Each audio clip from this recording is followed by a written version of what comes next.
ನಾನು ಈ ಕೆಲಸ ಮಾಡ್ತಿದ್ದವನು ಅಂತ. ನನಗೆ ಅಚ್ಚರಿಯ ಸಂಗತಿ ಏನು ಅಂತಂದ್ರೆ, ಆಗ್ಲೂ ಕೂಡ ಸುಮ್ಮನಿರಲಿಲ್ಲ ನರೇಂದ್ರ ಮೋದಿ. 1965ರಲ್ಲಿ ಇಂಡಿಯಾ ಪಾಕಿಸ್ತಾನ್ ವಾರ್ ಆದಾಗ ಈ ದೇಶದ ಸೈನಿಕರು ಅವರಿದ್ದಂತ ರೈಲ್ವೆ ಸ್ಟೇಷನ್ ಮೂಲಕ ಹಾದು ಹೋಗ್ತಿದ್ರಂತೆ. ಅಲ್ಲೊಂದು 10 ನಿಮಿಷ ನಿಂತ್ಕೊಳ್ಳುವಂತ ಅವಕಾಶ ಅಹಮದಾಬಾದ್ನಲ್ಲಿ. ಆ ಸಂದರ್ಭದಲ್ಲಿ ನರೇಂದ್ರ ಮೋದಿ, ಈ ಪುಟ್ಟ ನರೇಂದ್ರ, ತಾನು ಕೈಯಲ್ಲಿ ಕೆಟಲ್ ಹಿಡ್ಕೊಂಡು ಆ ಸೈನಿಕರಿಗೆಲ್ಲ ಟೀ ಕುಡಿಸಿ ಅವ್ರು ದುಡ್ಡು ಕೊಡ್ಲಿಕ್ಕೆ ಬಂದ್ರೆ, ಸರ್ ನೀವು ದೇಶಕ್ಕೋಸ್ಕರ ಹೋರಾಟ ಮಾಡ್ತಿದ್ದೀರಾ, ಟೀ ಕುಡಿಸೋ ಭಾಗ್ಯ ಆದರೂ ನಮ್ಗೆ ಸಿಕ್ಕಿದೆ, ದುಡ್ಡು ತಗೊಳ್ಳಲ್ಲ ಅಂತ ಹೇಳ್ತಿದ್ದ ದೇಶಭಕ್ತಾರಿ, ಅಪರೂಪದ ವ್ಯಕ್ತಿ ಆತ. ಈ ದೇಶಭಕ್ತಿ ಪ್ರಧಾನಿ ಆಗಬೇಕು ಅನ್ನೋ ಕಾರಣಕ್ಕೋಸ್ಕರ ಹುಟ್ಕೊಂಡಿದ್ದಲ್ಲ, ಆಂತರ್ಯದಲ್ಲಿದ್ದಂಥ ದೇಶಭಕ್ತಿ. ಇದೇ ನರೇಂದ್ರ ಮೋದಿ ಮುಂದೆ ನಿಧಾನವಾಗಿ ರಾಷ್ಟ್ರೀಯ ಸ್ವಯಂ ಸೇವಕ ಸಂಘದ ಸಂಪರ್ಕಕ್ಕೆ ಬಂದು ಪ್ರಚಾರಕನಾಗಿ ಕೆಲಸ ಮಾಡಬೇಕಾದ್ರೆ ಇಂದಿರಾ ಗಾಂಧಿ ಹೇರಿದಂತ ಎಮರ್ಜೆನ್ಸಿಯ ವಿರುದ್ಧ ಕಟಿಬದ್ಧನಾಗಿ ನಿಂತು ಸೈಕ್ಲೋ ಸ್ಟೈಲ್ನಲ್ಲಿ ಅನೇಕ ಕರಪತ್ರಗಳನ್ನ, ಲಕ್ಷಾಂತರ ಕರಪತ್ರಗಳನ್ನು ಮುದ್ರಿಸಿ ಮನೆ ಮನೆಗೂ ಹಂಚಿ ಯಾರ್ಯಾರು ಕಾರ್ಯಕರ್ತರು ಬಂಧಿತರಾಗಿದ್ದಾರೋ ಅವ್ರ ಮನೆಗೆ ಹೋಗಿ ವಿಶ್ವಾಸ ತುಂಬುತ್ತಾ ಇಡೀ ದೇಶದಲ್ಲಿ ತಾನು ಇದ್ದ ಜಾಗದಲ್ಲಿ ಮಿಂಚಿನ ಸಂಚಾರ ಉಂಟು ಮಾಡಿ ಎಲ್ಲ ನಾಯಕರು ಪೊಲೀಸರಿಗೆ ಸಿಕ್ಕಿ ಬಿದ್ದಾಗ ತಾನೊಬ್ಬನೇ ಯಾರ ಕೈಗೂ ಸಿಗದೆ ಅಲ್ದಾಡ್ತಿದ್ನಲ್ಲ, ಅದೇ ಹೀರೋ ನರೇಂದ್ರ ಮೋದಿ. ಆ ನರೇಂದ್ರ ಮೋದಿ ಮುಂದೆ ನಿಧಾನವಾಗಿ ಕೊಟ್ಟ ಒಂದೊಂದೇ ಕೆಲಸವನ್ನ ಮಾಡ್ತಾ ಗುಜರಾತ್ ಅನ್ನ ತಮ್ಮ ತೆಕ್ಕೆಗೆ ತಗೊಂಡ್ರು. ಗುಜರಾತ್ ಅವ್ರ ತೆಕ್ಕೆಗೆ ಬಿತ್ತು, ಅವರಾಗೆ ಕೇಳಿದ್ದಲ್ಲ. ಗುಜರಾತ್ ಅನ್ನ ತೆಕ್ಕೆಗೆ ತಗೊಂಡ್ರು. ದುರ್ದೈವ, ಅವರು ಗುಜರಾತ್ನ ಮುಖ್ಯಮಂತ್ರಿಯಾಗಿ ರಾಷ್ಟ್ರದಿಂದ ಆಯ್ಕೆಯಾಗಿ ಕೂರಿಸಿದಾಗ, ಜನರಿಂದ ಆಯ್ಕೆಯಾಗಿದ್ದಲ್ಲ, ಪಾರ್ಟಿ ಆಯ್ಕೆ ಮಾಡೋರನ್ನ ಕೂರಿಸಿದ ಕೆಲವೇ ದಿನಗಳಲ್ಲಿ ಗುಜರಾತ್ನಲ್ಲಿ ಒಂದು ಘೋರ ದಂಗೆ ನಡೆದಿದೆ. 2002ರ ದಂಗೆ ಈ ದೇಶದಲ್ಲಿ ಯಾರೂ ಮರೀಲಿಕ್ಕೆ ಸಾಧ್ಯನೇ ಇಲ್ಲ. ಈ ದೇಶದಲ್ಲಿ ನಾವು ನಮ್ಮ ಹುಟ್ಟಿದ ದಿನ ಮರಿಬೋದು, 2002 ಮರೀಲಿಕ್ಕೆ ಸಾಧ್ಯನೇ ಇಲ್ಲ. ಯಾಕೆ ಅಂತಂದ್ರೆ 2002 ಅಷ್ಟು ಚೆನ್ನಾಗಿ ನೆನಪಿಸ್ತಾರೆ ನಮ್ಮ ಮೀಡಿಯಾದವರು. ಎಂಥ ವಿಚಿತ್ರ ಅಂತಂದ್ರೆ, ನರೇಂದ್ರ ಮೋದಿ ಒಂದ್ಸಲ ಕೂತಾಗಿ ಹೇಳಿದ್ರಂತೆ ಒಂದು ಇಂಟರ್ವ್ಯೂನಲ್ಲಿ, ನನ್ನ ಗುಜರಾತ್ನಲ್ಲಿ ಮನೆ ಮನೆಗೂ ಕರೆಂಟ್ ಕೊಟ್ಟಿದ್ದೀನಿ. ಪತ್ರಕರ್ತರು ಕೇಳಿದ್ರು, 2002ರಲ್ಲಿ ಏನಾಯ್ತು? ನರೇಂದ್ರ ಮೋದಿ ಹೇಳಿದ್ರು, ಗುಜರಾತ್ನಲ್ಲಿ ಎಲ್ಲ ಕೃಷಿ ಭೂಮಿಗೂ ನೀರು ತಲುಪಿಸೋ ವ್ಯವಸ್ಥೆ ಮಾಡಿದ್ದೀವಿ. ಪತ್ರಕರ್ತರು ಕೇಳಿದ್ರು, 2002ರಲ್ಲಿ ಏನಾಯ್ತು? ಇವ್ರು ಮತ್ತೆ ಹೇಳಿದ್ರು, ನನ್ನ ಗುಜರಾತ್ನಲ್ಲಿ ಇವತ್ತು ಶಾಲೆ ಬಿಟ್ಟವರ ಸಂಖ್ಯೆ ತುಂಬಾ ಕಡಿಮೆ ಆಗಿದೆ, ಹೆಣ್ಮಕ್ಳು ತುಂಬಾ ಸಂಖ್ಯೆಯಲ್ಲಿ ಶಾಲೆಗೆ ಹೋಗ್ತಿದ್ದಾರೆ. ಅವರಂದ್ರು 2002ರಲ್ಲಿ ಏನಾಯ್ತು? ನರೇಂದ್ರ ಮೋದಿ ತಲೆ ಕೆಟ್ಟು 2002 ಬಿಟ್ಟು ಮುಂದಕ್ಕೆ ಬರ್ರಪ್ಪ ಅಂತ ಕೇಳಿದ ತಕ್ಷಣ ಪತ್ರಕರ್ತರು ಸುದ್ದಿ ಬರೆದ್ರಂತೆ, ನರೇಂದ್ರ ಮೋದಿ 2002 ಅಂತ ಕೇಳಿದ್ರೆ ಉತ್ತರಿಸಲಾಗದಟ್ಟು ಕೋಪಿಸಿಕೊಳ್ಳುತ್ತಾರೆ ಅಂತ. ಏನ್ರಿ ಇದು ಅವಸ್ಥೆ? ಹಿಂಗಂದು ಮೋಸ ಮಾಡಿಬಿಟ್ರು. ಆದ್ರೆ ನೆನಪು ಮಾಡ್ಕೊಳ್ಳಿ, ಅವತ್ತು ಗೋಧ್ರಾದ ರೈಲ್ನಲ್ಲಿ ಹೋಗ್ತಿರ್ಬೇಕಾದ್ರೆ ಕರಸೇವಕರನ್ನ ಸುಟ್ಟು ಹಾಕಿದ ನಂತರ ಗಂಡಸರು ಹೆಂಗಸರು ಬಿಡಿ ಪುಟ್ ಮಕ್ಕಳು ಸುಟ್ಟು ಕರಕಲಾಗಿ ಹೋಗಿದ್ರು. ಅದಕ್ಕೆ ರಿಯಾಕ್ಷನರಿಯಾಗಿ ಆ ಗುಜರಾತ್ನಲ್ಲಿ ಅಲ್ಲೋಲ ಕಲ್ಲೋಲ ಆಗ್ಬಿಡ್ತು. ಆಗ ತಾನೇ ಮುಖ್ಯಮಂತ್ರಿಯಾಗಿ ಬಂದಿದ್ದ ನರೇಂದ್ರ ಮೋದಿ ಏನ್ ಮಾಡಿದ್ರು ಗೊತ್ತೇನು? ಪಕ್ಕದ 3 ರಾಜ್ಯಗಳಿಗೆ ಪತ್ರ ಬರೆದ್ರು. ಒಂದು ಮಹಾರಾಷ್ಟ್ರ, 2ನೇದು ಮಧ್ಯಪ್ರದೇಶ, 3ನೇದು ರಾಜಸ್ಥಾನ. 3ರಲ್ಲೂ ಕಾಂಗ್ರೆಸ್ ಸರ್ಕಾರವೇ ಇತ್ತು. ಅಲ್ಲಿನ ಸರ್ಕಾರಗಳಿಗೆ ಪತ್ರ ಬರೆದು, ನಂಗೆ ಪೊಲೀಸ್ ಫೋರ್ಸ್ ತುಂಬಾ ಕಡಿಮೆ ಇದೆ, ದಂಗೆ ತೀವ್ರವಾಗೋ ಲಕ್ಷಣ ಇದೆ, ದಯವಿಟ್ಟು ಪೊಲೀಸ್ ಫೋರ್ಸ್ ಕಳಿಸ್ಕೊಡ್ತೀರಾ ಅಂತ ಕೇಳಿದ್ರೆ 3 ರಾಜ್ಯದ ಕಾಂಗ್ರೆಸ್ ಸರ್ಕಾರಗಳು ಹೇಳಿದ್ವು, ಸಾಧ್ಯ ಇಲ್ಲ ಅಂತ. ಅವರ ಆಟ ನೋಡಬೇಕು ಅಂತ ಕೂತಿದ್ರು. ಅವರಿಗೆ ರೂಢಿಯಾಗಿ ಹೋಗಿದೆ, ಉರಿಯೋ ಬೆಂಕಿಗೆ ತುಪ್ಪ ಸುರಿದು ಓಟ್ ತಗೋಬೇಕು ಅಂತ, ಒಂದು ಓಟನ್ನ ಪ್ರತ್ಯೇಕ ಮಾಡಬೇಕು ಅಂತ, ವೋಟ್ ಬ್ಯಾಂಕ್ ಮಾಡ್ಕೋಬೇಕು ಅಂತ ಹಠ ಹಿಡಿದು ಕೂತವರು. ಆದರೆ ನರೇಂದ್ರ ಮೋದಿ ಬಿಡ್ಲಿಲ್ಲ. ನಿಮ್ಗೆ ಗೊತ್ತಿರಲಿ, 3 ದಿನದೊಳಗೆ ಇಡೀ ದಂಗೆಯನ್ನ ತಹಬಂದಿಗೆ ತಂದುಕೊಂಡ್ರು. ಎಲ್ಲ ಕಡೆ ಕರ್ಫ್ಯೂನ ಹಾಕಿ ಇನ್ನು ದಂಗೆ ನಡೆಯದಂತೆ ಇಡೀ ಗುಜರಾತ್ ಅನ್ನ ಮಟ್ಟ ಮಾಡಿ ನಿಲ್ಲಿಸಿದ್ರು. ಆದರೆ ಪತ್ರಿಕೆಗಳಿಗೆ ಅದು ಯಾವುದೂ ಕಾಣಲೇ ಇಲ್ಲ. 3 ದಿನದ ಒಳಗೆ ಆ ಮನುಷ್ಯ ಮಾಡಿರೋ ಸಾಧನೆ ಇದೆಯಲ್ಲ, ಅದ್ಭುತವಾದ್ದು. ಕಿಶ್ತವಾರ್ನಲ್ಲಿ ಅನೇಕ ದಿನಗಳ ಕಾಲ ದಂಗೆ ನಡೀತು. ಏನ್ ನಡೀತು ಅಂತ ಹೊರಗೆ ಬಿಡದೆ ಕೊಂದು ಹಾಕ್ಬಿಟ್ರು. ಮುಜಫರ್ಪುರದಲ್ಲಿ ಯಾವ ಪರಿ ವಾತಾವರಣ ನಡೆದು ಹೋಯ್ತು ಅಂತಂದ್ರೆ, ಯಾವ ಪರಿ ದಂಗೆಗಳು ನಡೆದು ಹೋಯ್ತು ಅಂತಂದ್ರೆ, ಇವತ್ತಿಗೂ ಕೂಡ ಕಂಟ್ರೋಲ್ ತಂದ್ಕೊಳ್ಳಿಕ್ಕೆ ಸರ್ಕಾರಕ್ಕೆ ಆಗ್ತಿಲ್ಲ. ಆದ್ರೆ ನರೇಂದ್ರ ಮೋದಿ ಅನ್ನುವಂತ ಈ ಪುಣ್ಯಾತ್ಮ 3 ದಿನಗಳಲ್ಲಿ ಇಡೀ ದಂಗೆಯನ್ನು ನಿಯಂತ್ರಿಸಿದ್ರು. ಆದ್ರೆ ಯಾರಿಗೂ ಕಾಣೋದೇ ಇಲ್ವಲ್ಲ. ಇಂದಿರಾ ಗಾಂಧಿ ಹತ್ಯೆ ಆಯ್ತು ಅಂತ ಸಿಖ್ಖರ ಮಾರಣ ಹೋಮ ನಡೀತು. ಈ ದೇಶದಲ್ಲಿ ಪ್ರಶ್ನೆ ಯಾವತ್ತು ಮಾಡಬೇಕು ಅಂತ ಅನ್ಸಲ್ಲ. ಆದ್ರೆ ನರೇಂದ್ರ ಮೋದಿ ಅವರ ಅಧಿಕಾರಾವಧಿಯಲ್ಲಿ ನಡೆದ ಒಂದು ದಂಗೆಗೋಸ್ಕರ ಇವತ್ತಿಗೂ ಪ್ರಶ್ನೆ ಎತ್ತುತ್ತಾರೆ. ಈ ಕಾರಣಕ್ಕೋಸ್ಕರ ಮದನಿ ಅಂತ ಒಂದು ಮುಸ್ಲಿಂ ಸಂಘಟನೆಯ ಮುಖ್ಯಸ್ಥ, ಇಲ್ಲಿನವರಲ್ಲ, ಉತ್ತರ ಭಾರತದವರು, ಆ ಮದನಿ ಒಂದು ಮಾತನ್ನು ಹೇಳಿದ್ದಾನೆ, ನರೇಂದ್ರ ಮೋದಿ ಅವರನ್ನ ಆ ಒಂದು ಕಾರಣಕ್ಕೋಸ್ಕರ ಯಾವತ್ತೂ ಇದ್ ಮಾಡಬೇಕಾಗಿಲ್ಲ. ಅದಾದ ಮೇಲೆ ಇಡೀ ದೇಶದಲ್ಲಿ ಎಷ್ಟೆಲ್ಲ ದಂಗೆಗಳು ನಡೀತ್ವು. ರಾಜಸ್ಥಾನದಲ್ಲಿ ದಂಗೆ ಆಯ್ತು, ಮಧ್ಯಪ್ರದೇಶದಲ್ಲಾಯ್ತು, ಉತ್ತರ ಪ್ರದೇಶದಲ್ಲಾಯ್ತು. 2002 ನಂತರ ಗುಜರಾತಲ್ಲಿ ಮಾತ್ರ ಮತ್ತೊಂದು ದಂಗೆ ಆಗಲಿಲ್ಲ. ಅದಕ್ಕೋಸ್ಕರ ನರೇಂದ್ರ ಮೋದಿ ಗ್ರೇಟ್ ಅಂತ ಇವತ್ತೊಬ್ಬ ಮುಸ್ಲಿಂ ಲೀಡರ್ ಹೇಳ್ಬೋದು ಅಂತಂದ್ರೆ ನರೇಂದ್ರ ಮೋದಿಯ ಸಾಮರ್ಥ್ಯ ಎಂಥದ್ದು ಅಂತ ಯೋಚನೆ ಮಾಡಿ. ನರೇಂದ್ರ ಮೋದಿ ಸೋತ್ ಹೋಗ್ತಾರೆ ಅಂತ ಎಲ್ಲ ಮೀಡಿಯಾಗಳು ಪ್ರಚಾರ ಮಾಡಿದ್ವು. ಆ ಮೀಡಿಯಾಗಳ ಪ್ರಚಾರದ ಅಬ್ಬರದ ನಡುವೆ ನರೇಂದ್ರ ಮೋದಿ ಗೆದ್ದು ಬಂದರು. ನರೇಂದ್ರ ಮೋದಿ ಜೈಭೇರಿ ಬಾರಿಸಿ ಮತ್ತೊಮ್ಮೆ ಅಧಿಕಾರದ ಚುಕ್ಕಾಣಿಯನ್ನ ಅಧಿಕೃತವಾಗಿ ಕೈಗೆ ತಗೊಂಡು ನಿಂತರಲ್ಲ, ಆ ನರೇಂದ್ರ ಮೋದಿ ಇವತ್ತು ಗುಜರಾತಿನಿಂದ ದೇಶದ ಕಡೆಗೆ ಸಿಂಹದ ನಡಿಗೆಯಿಂದ ಹೊರಟಿದ್ದಾರೆ. ನನ್ನ ನೆಚ್ಚಿನ ತರುಣ ಮಿತ್ರರೇ, ನಮ್ಮ ನಮೋ ಭಾರತ್ ನಮೋ ಈ ತಂಡ ನರೇಂದ್ರ ಮೋದಿಯವರಿಗೋಸ್ಕರ ಒಂದು ಗೀತೆಯನ್ನ ಇವತ್ತು ಇಲ್ಲಿ ಸಮರ್ಪಣೆ ಮಾಡ್ತಾ ಇದೆ. ಇದು ಬೆಂಗಳೂರಿನಲ್ಲಿ ರೆಕಾರ್ಡ್ ಆಗಿರುವಂಥ ಗೀತೆ. ಇವತ್ತು ಆ ಗೀತೆಯನ್ನ ನಿಮ್ಮೆದುರಿಗೆ ಸಮರ್ಪಣೆ ಮಾಡ್ತಿದ್ದೀವಿ. ಇದು ನರೇಂದ್ರ ಮೋದಿಯವರಿಗೆ ಈ ರಾಷ್ಟ್ರವನ್ನ ಕಟ್ಟಲಿಕ್ಕೆ ಪ್ರೇರಣೆ ಕೊಡ್ಲಿಕ್ಕೋಸ್ಕರ ಆ ಪುಣ್ಯಾತ್ಮನಿಗೆ ನಿಮ್ಮೆದುರಿಗೆ ಸಮರ್ಪಣೆ. ಇಲ್ಲಿಂದಾಚೆಗೆ ಈ ಗೀತೆ ನಾಡಿಗೆ ಅರ್ಪಣೆಯಾಗುತ್ತೆ. ದಯವಿಟ್ಟು ಈ ಗೀತೆಯನ್ನು ಸ್ವೀಕರಿಸಿ ಅಂತ ಕೇಳ್ತಾ ನಿಮ್ಮೆದುರಿಗೆ ಸಮರ್ಪಿಸ್ತಾ ಇದ್ದೀವಿ. ನಮೋ ಗೀತ್.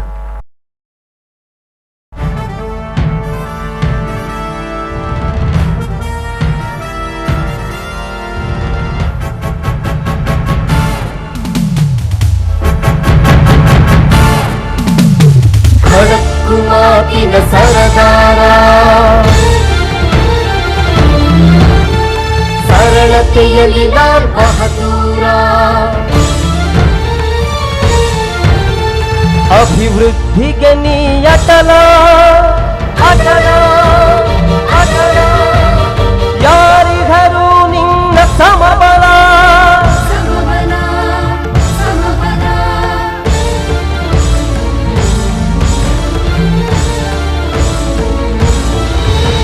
ನಮೋ ನಮೋ ನಮೋ ನಮೋ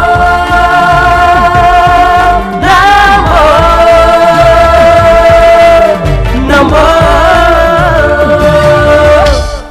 ಅಗಣಿತ ತಾರಾ ಬಳಗದ ನಡುವೆ ಮಿನುಗುವ ತಂಪಿನ ಚಂದಿರನು, ಮಿನುಗುವ ತಂಪಿನ ಚಂದಿರನು, ಭುವಿಯನೆ ಬೆಳಗಲು ಬಂದಿರುವ ಭಾರತ ಮಾತೆಯ ಹಿರಿಮಕನು, ಭಾರತ ಮಾತೆಯ ಹಿರಿಮಕನು. ನಮೋ ನಮೋ ನಮೋ ನಮೋ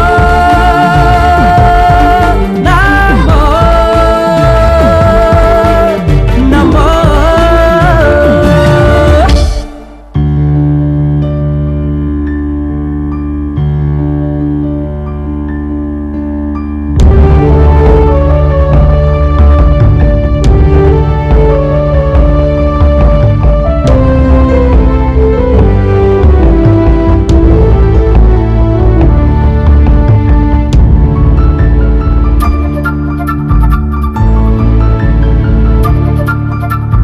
ದೇಶವೇ ಮೊದಲು ನಿನ್ನಯ ಗುರಿಯು ಮನುಕುಲದ ಹಿತ ಸಾಧಕನು, ದೇಶವೇ ಮೊದಲು ನಿನ್ನಯ ಗುರಿಯು ಮನುಕುಲದ ಹಿತ ಸಾಧಕನು, ಹೊಗಳುವ ಪುಣ್ಯುದಾರಿಗೆ ಅಡ್ಡ ಜಗದ ಪಾದದ ಎದೆಯವನು, ಹೊಗಳುವ ಪುಣ್ಯುದಾರಿಗೆ ಅಡ್ಡ ಜಗದ ಪಾದದ ಎದೆಯವನು.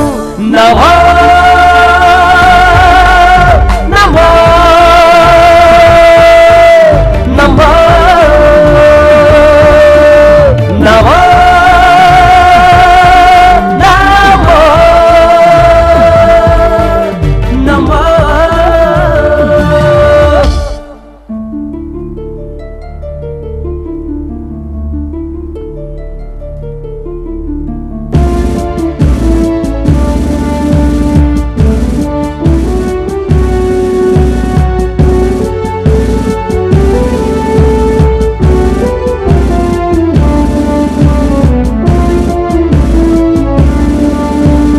ಮನೆ ಮಠ ಜಂಜಡ ನಿನಗಿಲ್ಲ, ಮನೆ ಮಠ ಜಂಜಡ ನಿನಗಿಲ್ಲ, ಕಂಡು ಕಟ್ಟುವ ಕೆಲಸವೇ ಇಲ್ಲ, ಭ್ರಷ್ಟಾಚಾರದ ಕೆಳತನವು, ಭ್ರಷ್ಟಾಚಾರದ ಕೆಳತನವು. ನಮೋ ನಮೋ ನಮೋ ನಮೋ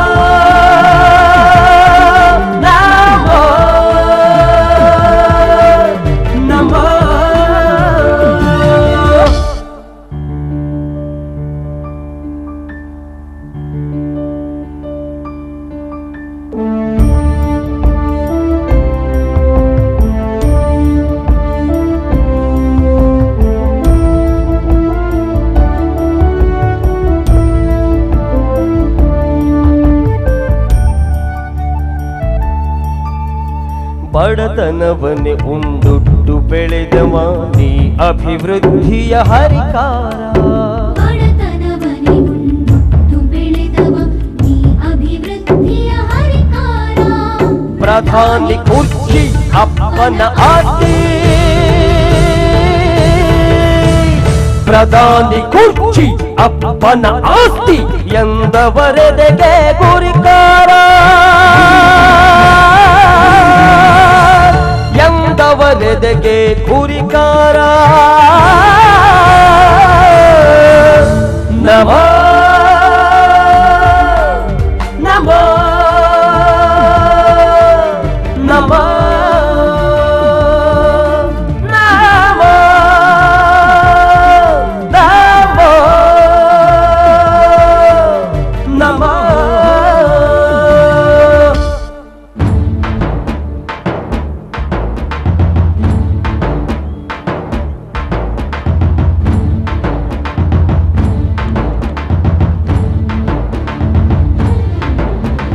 Namo, Namo, Namo, Namo.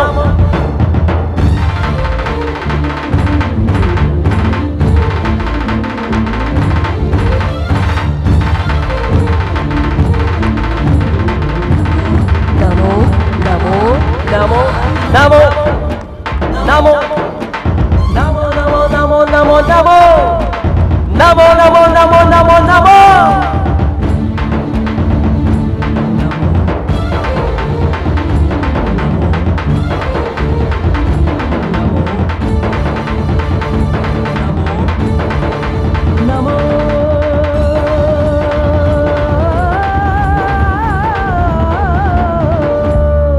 Narendra Modi ji की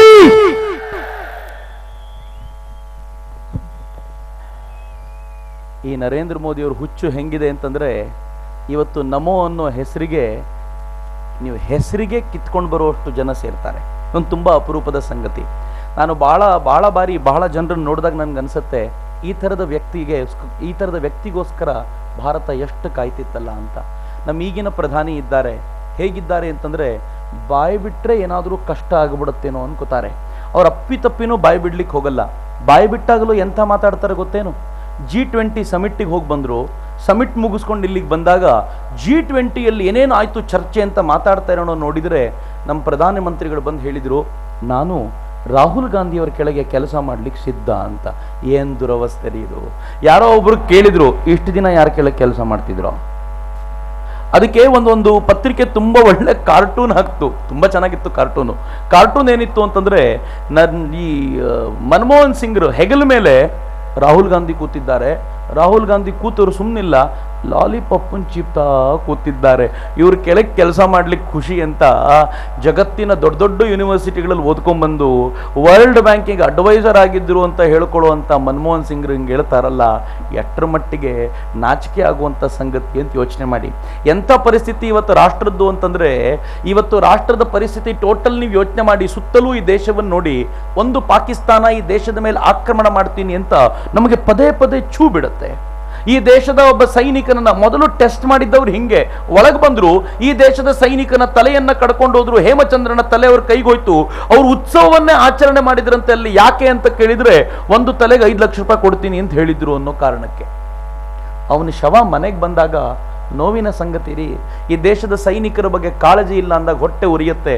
ಅವನ ಶವ ಮನೆಗೆ ಬಂದಾಗ, ಅವನ ಶವದ ಎದುರಿಗೆ ಕೂತ್ಕೊಂಡು ಅವನ ಹೆಂಡತಿ ಮತ್ತು ಅವನ ತಾಯಿ ಅಳೋಷ್ಟು ಅತ್ತು ಕಣ್ಣೀರು ಬತ್ತಿ ಹೋದಾಗ ಉಪವಾಸ ಸತ್ಯಾಗ್ರಹಕ್ಕೆ ಕೂತರು. ಒಬ್ಬ ಪತ್ರಕರ್ತ ಕೇಳ್ದ, ಏನ್ ತಾಯಿ ಉಪವಾಸ ಕೂತ್ರೆ ನಿಮ್ಮ ಯಜಮಾನ್ರ ಜೀವ ಬರುತ್ತಾ? ಅವನ ಹೆಂಡತಿ ಹೇಳ್ತಾಳೆ, ನನ್ನ ಯಜಮಾನ್ರ ಜೀವ ತಂದುಕೊಡೋ ಯೋಗ್ಯತೆ ನಿಮಗಿಲ್ಲ ಅಂತ ಚೆನ್ನಾಗಿ ಗೊತ್ತು. ನಾನು ಉಪವಾಸ ಮಾಡೋದ್ರಿಂದ ತಲೆಯಾದರೂ ಸರ್ಕಾರ ತಂದು ಕೊಡಬಹುದು ಅಂತ ಕಾಯ್ಕೊಂಡಿದ್ದೀನಿ ಅಂತ. ಏನ್ರಿ ಇದು ದುರವಸ್ಥೆ, ನೋವಾಗುವಂತ ಸಂಗತಿ. ಅವಳು ಹೇಳ್ತಾಳೆ, ನಮ್ಮ ಶಾಸ್ತ್ರ ಹೇಳುತ್ತೆ ಅಕಸ್ಮಾತ್ ತಲೆ ಇಲ್ಲದೆ ಅಂತ್ಯ ಸಂಸ್ಕಾರ ಮಾಡಿದ್ರೆ ಆತ್ಮ ಮೋಕ್ಷ ಸಿಗಲ್ಲ ಅಂತ. ನನ್ನ ಯಜಮಾನ್ರಿ ದೇಶಕ್ಕೋಸ್ಕರ ಕಾವಲಕ್ಕಾದ್ರು ಅವ್ರ ತಲೆ ತಂದ್ಕೊಟ್ಟು ಆತ್ಮ ಮೋಕ್ಷ ಆದ್ರೂ ಕೊಡಿಸಿ ಅಂತ ಆ ಹೆಣ್ಮಗಳು ಕೇಳಬೇಕಾದ್ರೆ ಕರಳು ಕರಗತ್ತೆ. ಅದಾದ ಕೆಲವೇ ದಿನಗಳಲ್ಲಿ ಪಾಕಿಸ್ತಾನ ಮತ್ತೆ ದಾಳಿ ಮಾಡ್ತು. 5 ಜನ ಭಾರತೀಯ ಸೈನಿಕರನ್ನ, ಮಲಗಿದ್ದ ಭಾರತೀಯ ಸೈನಿಕರನ್ನ ಕೊಂದು ನಾಪತ್ತೆ ಆಯಿತು. ಸಂಸತ್ನಲ್ಲಿ ದೊಡ್ಡ ಗದ್ದಲವಾದಾಗ ಈ ದೇಶದ ರಕ್ಷಣಾ ಸಚಿವ ಎ.ಕೆ. ಆಂಟನಿಯವರು ಒಂದು ಹೇಳಿಕೆ ಕೊಟ್ಟರು. ಎ.ಕೆ. ಆಂಟನಿಯವರು ಹೇಳಿದ್ರು, ಬಂದವರು ಪಾಕಿಸ್ತಾನದ ಸೈನಿಕರೆಲ್ಲ, ಸುಮ್ಮನೆ ಪಾಕಿಸ್ತಾನದ ಮೇಲೆ ಗೂಬೆ ಕೂರಿಸಬೇಡಿ, ಈ ದೇಶದ್ದೇ ಕೆಲವು ಭಯೋತ್ಪಾದಕರು ಪಾಕಿಸ್ತಾನದ ವೇಷ ಹಾಕೊಂಡು ಬಂದು ಅವರು ಕೊಂದು ಹೋದ್ರು ಅಂತ. ಈ ದೇಶದ ಭಯೋತ್ಪಾದಕರು ಫ್ಯಾನ್ಸಿ ಡ್ರೆಸ್ ಕಾಂಪಿಟೇಷನ್ ಶುರು ಮಾಡಿಕೊಂಡಿದ್ದಾರೆ. ನಮ್ಮ ಸರ್ಕಾರದ ನಮ್ಮ ರಾಜಕಾರಣಿಗಳ ದೃಷ್ಟಿಯಲ್ಲಿ ಫ್ಯಾನ್ಸಿ ಡ್ರೆಸ್ಸು ಶುರುವಾಗ್ಬಿಡುತ್ತಲ್ಲ, ಉಲ್ಟಾ ಆಗುತ್ತೆ. ಪಾಕಿಸ್ತಾನದ ಸೈನಿಕರು ಭಯೋತ್ಪಾದಕರ ವೇಷದಲ್ಲಿ ಬಂದು ಕೊಂದು ಹೋಗ್ತಾರೆ ಅಂತ ಇವರೇನಾದರೂ ಆರೋಪ ಮಾಡಿದರೆ ಒಪ್ಕೋಬಹುದು. ಇವರು ಉಲ್ಟಾ ಹೇಳ್ತಾರೆ. ಅದಕ್ಕೆ ನನ್ನ ಮಿತ್ರ ಒಬ್ಬ ಟ್ವೀಟ್ ಮಾಡ್ದ, ತುಂಬಾ ಚೆನ್ನಾಗಿತ್ತು. ಅವನು ಟ್ವೀಟ್ ಮಾಡ್ತಾ ಹೇಳ್ತಾನೆ, ಏನು ವಿಚಿತ್ರ ಅಂತಂದ್ರೆ ಪಾಕಿಸ್ತಾನದ ಹತ್ರ ಇರೋದು ಎರಡೇ ಶಸ್ತ್ರಾಸ್ತ್ರಗಳು, ಒಂದು AK-47, ಎರಡನೇದು ಎ.ಕೆ. ಆಂಟನಿ ಅಂತ. ಇವೆರಡೇ ಶಸ್ತ್ರಗಳನ್ನು ಇಟ್ಕೊಂಡು ಭಾರತದ ಮೇಲೆ ಆಕ್ರಮಣ ಮಾಡ್ತಿದ್ದಾರೆ ಅಂತ. ಇವತ್ತಿಗೂ ಕೂಡ ಪಾಕಿಸ್ತಾನ ಪ್ರತಿನಿತ್ಯ ದಾಳಿ ಮಾಡುತ್ತೆ. ಲೈನ್ ಆಫ್ ಕಂಟ್ರೋಲ್ ಅಲ್ಲಿ ಕೇರನ್ ಅನ್ನೋ ಜಾಗದಲ್ಲಿ ಪಾಕಿಸ್ತಾನ ಕಳೆದ 14-15 ದಿನಗಳಿಂದ ಭಾರತದ ಒಳಗೆ ಇತ್ತು. ಅವರನ್ನು ಹೊರಗೆ ದಬ್ಬಬೇಕಾದರೆ ಸಾಕಾಗೋಯ್ತು. 14-15 ದಿನಗಳ ಕಾಲ ನಡೆಯೋದನ್ನ ಯಾವ ಕಾರಣಕ್ಕೂ ಭಯೋತ್ಪಾದಕರ ವಿರುದ್ಧದ ಕಾರ್ಯಾಚರಣೆ ಅಂತ ಕರೆಯಲ್ಲ. ಅದೊಂದು ಕದನವೇ ಅಲ್ಲಿ ನಡೆದು ಹೋಗಿದೆ. ಈ ದೇಶದ ಜನರಿಗೆ ಗೊತ್ತೇ ಆಗ್ಲಿಲ್ವಲ್ಲ. ಅದಾದ ಕೆಲವು ದಿನಗಳಲ್ಲಿ ಇತ್ತೀಚಿನವರೆಗೂ ಪಾಕಿಸ್ತಾನ ಪ್ರತಿನಿತ್ಯ ಲೈನ್ ಆಫ್ ಕಂಟ್ರೋಲ್ ಅಲ್ಲಿ ದಾಳಿ ಮಾಡ್ಕೊಂಡು ಬರುತ್ತೆ. ಲೈನ್ ಆಫ್ ಕಂಟ್ರೋಲ್ನ ಉದ್ದಕ್ಕೂ ಇರುವಂತ ಭಾರತೀಯರ ಅಮಾಯಕ ನಾಗರಿಕರ ಮೇಲೆ ದಾಳಿ ಮಾಡಿ ಅನೇಕರು ಇವತ್ತು ಹಾಸ್ಪಿಟಲೈಸ್ ಆಗಿದ್ದಾರೆ. ಹೊಟ್ಟೆ ಉರಿಯಲ್ವೇನ್ರಿ? ಚೀನಾದ ಸೇನೆ ಭಾರತದ ಒಳಕ್ಕೆ ಬರುತ್ತೆ. 12 ಕಿಲೋಮೀಟರ್ ಒಳಗೆ ಬಂದಾಗ ಪತ್ರಕರ್ತರು ಅದನ್ನು ಹುಡುಕ್ತಾರೆ, ಫೋಟೋ ಸಮೇತ ಪಬ್ಲಿಷ್ ಆಗುತ್ತೆ. ಆಗ ನಮ್ಮ ಸರ್ಕಾರ ಎಚ್ಚೆತ್ಕೊಂಡಂತ ಸರ್ಕಾರದ ಒಬ್ಬ ಮಂತ್ರಿ ತೋಳನ್ ಮೇಲಕ್ಕೇರಿಸಿ ಹೇಳ್ತಾನೆ, 12 ಕಿಲೋಮೀಟರ್ ತಾನೇ ಬಂದಿರೋದು, ಇನ್ನೊಂದು ಕಿಲೋಮೀಟರ್ ಬರ್ರಿ, ಆಮೇಲೆ ನೋಡ್ಕೋತೀನಿ ಅಂತ. ಚೀನಾದು ಸೈನ್ಯ 16 ಕಿಲೋಮೀಟರ್ ಒಳಗೆ ಬಂತು. 16 ಬಂದ್ಬಿಟ್ರ, ಇನ್ನೊಂದು ಬರ್ಲಿ, ಈಗ ನೋಡ್ಕೋತೀವಿ ಅಂತ. ಆಗೊಬ್ಬ ಇಂಗ್ಲಿಷ್ ಪತ್ರಕರ್ತ ಹೇಳ್ದ, ಎಷ್ಟು ಬರಬೇಕು ಅಂತ ನೀವು ಹೇಳ್ಬಿಡಿ, ನಾವೇ ಕರ್ಕೊಂಡು ಬರ್ತೀವಿ, ಆಮೇಲಾದ್ರೂ ಏನಾದ್ರೂ ಕಾರ್ಯಾಚರಣೆ ಮಾಡಿ ಅಂತ. ಏನ್ ದುರ್ದೈವ ರೀ ಈ ದೇಶದ್ದು. ಸ್ವಾಭಿಮಾನಿ ದೇಶ ಅಂತ ಎದೆ ತಟ್ಕೊಂಡು ಹೇಳ್ತೀವಿ, ಆದ್ರೆ ನಾಚಿಕೆ ಪಡುವಂತ ಸ್ಥಿತಿಗೆ ಈ ದೇಶವನ್ನು ತಂದು ನಿಲ್ಲಿಸ್ಬಿಟ್ರಲ್ಲ. ನಿಜವಾಗ್ಲೂ ಹೇಳಿ, ಹೊಟ್ಟೆಯಲ್ಲಿ ಬೆಂಕಿ ಬಿದ್ದಂತಾಗಲ್ವೇನ್ರಿ? ಇಷ್ಟಾದ ನಂತರವೂ 128 ಕೋಟಿ ಜನರ ಈ ಒಡೆತನ ಹೊಂದಿರುವಂತ ಈ ಪ್ರಧಾನಮಂತ್ರಿಗಳು, ಈ ದೇಶದ ಈ ಮಂತ್ರಿಗಳೆಲ್ಲ ಚೈನಾಕ್ಕೊಬ್ರು ಹೋದ್ರು, ವಿದೇಶಾಂಗ ಸಚಿವರು ಕೈ ಮುಗಿದು ಬಂದ್ರು. ಚೈನಾದ ಅಧ್ಯಕ್ಷರ ಜೊತೆ ಮಾತನಾಡ್ಲಿಕ್ಕೆ ಬಿಡ್ಲಿಲ್ಲ, ಉಳಿದವ್ರ ಜೊತೆ ಮಾತನಾಡಿದ್ರು. 3 ಫ್ಲಾಗ್ ಮೀಟಿಂಗ್ ಮುರಿದು ಬಿದ್ದಿದೆ. ಫೈನಲ್ ವಾರ್ನಿಂಗ್ ಏನು, ನಾವು ಯುದ್ಧ ಮಾಡ್ತೀವಿ ಅಂತಲ್ಲ. ನೋಡಿ, ಮುಂದಿನ ವಾರ ನಿಮ್ಮ ಅಧ್ಯಕ್ಷರು ನಮ್ಮ ದೇಶಕ್ಕೆ ಬರ್ತಾರೆ. ಅವ್ರು ನಮ್ಮ ದೇಶಕ್ಕೆ ಬಂದಾಗ ಎಲ್ಲರೂ ಕಪ್ಪು ಬಾವುಟ ತೋರಿಸಿದ್ರೆ ಜಗತ್ನಲ್ಲಿ ನಿಮ್ಮ ಬಗ್ಗೆ ಕೆಟ್ಟ ಸಂದೇಶ ಹೋಗುತ್ತೆ. ಹಂಗಾಗಬಾರ್ದು ಅಂದ್ರೆ ಸೈನಿಕರನ್ನು ವಾಪಸ್ ಕರ್ಕೊಳ್ಬೇಕು ಅಂತ. ಹಂಗಂದ್ಮೇಲೆ ಅವನು ಹೇಳ್ತಾನೆ, ಹಂಗಿದ್ರೆ ಸರಿ, ವಾಪಸ್ ಹೋಗ್ತೀವಿ, ಆದ್ರೆ 14 ಕಿಲೋಮೀಟರ್ ಮಾತ್ರ ವಾಪಸ್ ಹೋಗ್ತೀವಿ, ಉಳಿದ 5 ಕಿಲೋಮೀಟರ್ ನಮ್ದೇ ಅಂತ ಹೇಳಿ 5 ಕಿಲೋಮೀಟರ್ನ ಒಳಗೆ ಹೈವೇ ಮಾಡ್ಕೊಂಡಿದ್ದಾರೆ. ಕಾರಕೋರಂ ಶ್ರೇಣಿಯ ಮೂಲಕ ಚೀನಾದಿಂದ ಪಾಕಿಸ್ತಾನಕ್ಕೆ ಒಂದು ಹೈವೇ ನಿರ್ಮಾಣ ಆಗ್ಬಿಟ್ಟಿದೆ. ಪಾಕಿಸ್ತಾನಕ್ಕೂ ಧಿಮಾಕ್ ಬಂದಿದೆ. ಭಾರತ ಪಾಕಿಸ್ತಾನ ಯುದ್ಧ ಆದರೆ ಇನ್ನು ಮುಂದೆ ಚೀನಾದ ಶಸ್ತ್ರಗಳು ಕೂಡ ಕ್ಷಣಾರ್ಧದಲ್ಲಿ ಪಾಕಿಸ್ತಾನಕ್ಕೆ ಸೇರುತ್ತೆ ಅನ್ನುವಂಥ ಧೈರ್ಯದಿಂದ ನಮ್ಮ ಮೇಲೆ ದಾಳಿ ಮಾಡ್ಲಿಕ್ಕೆ ತಯಾರಾಗಿದೆ. ಏನೆಲ್ಲ ಆಗೋಯ್ತ್ರಿ 9 ವರ್ಷಗಳಲ್ಲಿ. ಇನ್ನೂ ಕಾಂಗ್ರೆಸ್ಸಿನ ಕೈಗೆ ಅಧಿಕಾರ ಕೊಡಬೇಕು ಅನ್ಸುತ್ತಾ? ನಾನು ತುಂಬಾ ನೋವಿನಿಂದ ಕೇಳ್ಕೊಳ್ತಿರೋ ಪ್ರಶ್ನೆ, ಏನ್ ಬೇಕಿದ್ರು ಮಾಡ್ಬೋದು, ಇದಕ್ಕೆ ನಾನೇನು ಹೇಳಬೇಕಾದ ಪರಿಸ್ಥಿತಿ ಇಲ್ಲ. ಪಾಕಿಸ್ತಾನ, ಚೀನಾ ಬಿಡಿ, ಪಕ್ಕದ ಮೈನ್ಮಾರ್ ಜುಜುಬಿ ರಾಷ್ಟ್ರ ನಮ್ಮ ಎದುರುಗಡೆ, ನಮ್ಮ ದೇಶದ ಗಡಿ ಒಳಗೆ ಬಂದು ಅದು ಹೇಳುತ್ತೆ, ಇದು ನಮ್ಮ ಭಾಗ, ನೀವು ಅತಿಕ್ರಮಣ ಮಾಡಿದ್ದೀರಿ, ಹೊರಗೆ ಹೋಗಿ ಅಂತ ನಮ್ಮನ್ನು ಕೇಳುತ್ತೆ. ನಾವು ಸುಮ್ಮನೆ ನಿಂತ್ಕೊಳ್ಳೋಂಥ ಪರಿಸ್ಥಿತಿ ಬಂತಲ್ಲ. ಇದಕ್ಕೆ ವಿಪರೀತವಾಗಿ ಈ ದೇಶದಲ್ಲಿ ಒಬ್ಬ ನಾಯಕ ಇದ್ದಾನೆ, ಮಾತನಾಡಿದರೆ ಎಂಥ ಮಾತಾಡ್ತಾನೆ ಅಂದರೆ ಖಡಕ್ಕಿನಿಂದ ಉತ್ತರ ಕೊಡ್ತಾನೆ. ಪಾಕಿಸ್ತಾನಕ್ಕೆ ಅವನು ಉತ್ತರ ಕೊಡ್ತಾನೆ. ಅಷ್ಟೇ ಅಲ್ಲದೆ ರೇವರಿಯಲ್ಲಿ ದೊಡ್ಡ ಸಭೆಯ ಮುಂದೆ ಪಾಕಿಸ್ತಾನಕ್ಕೆ ಒಂದು ಸಂದೇಶ ಕೊಡ್ತಾ ಒಬ್ಬ ನಾಯಕ ಹೇಳ್ತಾನೆ, ನೋಡು ಪಾಕಿಸ್ತಾನ, ಭಯೋತ್ಪಾದನೆ ಮಾಡಿ ಮಾಡಿ ಮಾಡಿ ಮಾಡಿ ನಿನ್ನ ದೆಸೆ ಹೆಂಗಾಗಿ ಹೋಗಿದೆ. ಒಂದು 20 ವರ್ಷ ಭಯೋತ್ಪಾದನೆಯನ್ನು ಪಕ್ಕಕ್ಕಿಟ್ಟು ಅಭಿವೃದ್ಧಿಯ ಕಡೆ ಗಮನ ಕೊಡು, ನಿನಗೆ ನಾವು ಸಪೋರ್ಟ್ ಮಾಡ್ತೀವಿ, ನೀನು ನಮ್ಮ ಜೊತೆ ಎತ್ತರಕ್ಕೆ ಬೆಳಿ ಅಂತ ಒಂದು ಮುತ್ಸದ್ದಿಯ ಮಾತನಾಡಿದವರು ನರೇಂದ್ರ ಮೋದಿ ರೀ. ನನಗೆ ಅದಕ್ಕೆ ಅನ್ಸೋದು, ಈ ಪುಣ್ಯಾತ್ಮ ಏನಾದರೂ ಪ್ರಧಾನಿ ಪಟ್ಟಕ್ಕೆ ಹೋಗಿ ಕೂತ್ಕೊಂಡ್ರೆ ಈ ದೇಶ ಸುತ್ತಮುತ್ತಲಿನ ರಾಷ್ಟ್ರಗಳೊಂದಿಗೆ ಎಂಥ ಸಂಬಂಧ ಹೊಂದಿರಬಹುದು ಅಂತ. ಆದರೆ ದುರ್ದೈವ, ಈ ದೇಶದ ನಾಯಕರಿಗೆ ಈ ತರದ ಸಂಬಂಧಗಳ ಅರಿವು ಇಲ್ಲ. ನರೇಂದ್ರ ಮೋದಿನ ಕಂಡಾಗ ನನಗೆ ಬಹಳ ಖುಷಿಯಾಗೋ ರೀಸನ್ ಅದು, ಈ ನರೇಂದ್ರ ಮೋದಿ ಅನ್ನುವಂಥ ಪುಣ್ಯಾತ್ಮ ಇವತ್ತು ತಮ್ಮ ರಾಜ್ಯದಲ್ಲಿ ಎಂಥ ಅಭಿವೃದ್ಧಿಯನ್ನು ಮಾಡಿದ್ದಾರೆ ಅಂತಂದ್ರೆ, ನರೇಂದ್ರ ಮೋದಿ ಅವರು ಅಧಿಕಾರಕ್ಕೆ ಬಂದಾಗ ಆ ರಾಜ್ಯದಲ್ಲಿ ಅನೇಕ ಕಡೆ ಪವರ್ ಸಪ್ಲೈ ಇರಲಿಲ್ಲ. ಆದ್ರೆ ನರೇಂದ್ರ ಮೋದಿ ಅಧಿಕಾರಕ್ಕೆ ಬಂದ ಕೆಲವೇ ವರ್ಷಗಳಲ್ಲಿ, ನಾನು ಲೆಕ್ಕ ಪರ್ಫೆಕ್ಟ್ ಆಗಿ ಹೇಳೋದಾದ್ರೆ 3 ವರ್ಷಗಳಲ್ಲಿ ನರೇಂದ್ರ ಮೋದಿ ಮಾಡಿದ ಮ್ಯಾಜಿಕ್ ಎಂತದ್ದು ಅಂತಂದ್ರೆ ಹೆಚ್ಚು ಕಡಿಮೆ 75,000 ಕಿಲೋಮೀಟರ್ಗಳ ವಿದ್ಯುತ್ ತಂತಿಯನ್ನ ಎಳೆದ್ರು. ಹೆಚ್ಚು ಕಡಿಮೆ 7.5 ಲಕ್ಷ ವಿದ್ಯುತ್ ಕಂಬಗಳನ್ನ ನಡೆಸಿದ್ರು. 4,500 ಟ್ರಾನ್ಸ್ಫಾರ್ಮರ್ಗಳು ಎಲ್ಲ ಕಡೆ ಬಂದವು. ಎಂತ ಅಭಿವೃದ್ಧಿಯ ಮ್ಯಾಜಿಕ್ ಆಯ್ತು ಅಂತಂದ್ರೆ ನರೇಂದ್ರ ಮೋದಿ ಇಡೀ ಹಳ್ಳಿಗೂ ಕರೆಂಟ್ ಅನ್ನು ಕೊಟ್ಟಿದ್ದಲ್ದೆ 24 ಅವರ್ಸ್ ಕರೆಂಟ್ ಕೊಡ್ತೀನಿ ಅಂತ ಕೊಟ್ಟ ಮಾತನ್ನ ಉಳಿಸ್ಕೊಂಡ್ರು. ಈ ಮಾತು ಕೊಡೋಕ್ಕಿಂತ ಮುಂಚೆ ನರೇಂದ್ರ ಮೋದಿ ಹೇಳಿದ್ರು, ಒಂದೇ ಒಂದು ಕಂಡೀಷನ್ ಇದೆ, ಕರೆಂಟ್ ಅನ್ನು ಯಾರು ಕದಿಯುವಂತಿಲ್ಲ ಅಂತ. ಎಲ್ಲರೂ ವಿರೋಧ ಮಾಡಿದ್ರು. ನಾವು ಕದ್ಕೊಂಡೇ ಬದುಕಿರೋದು, ಯಾಕೆಂದ್ರೆ ಇಷ್ಟು ದಿನ ನಮ್ಗೆ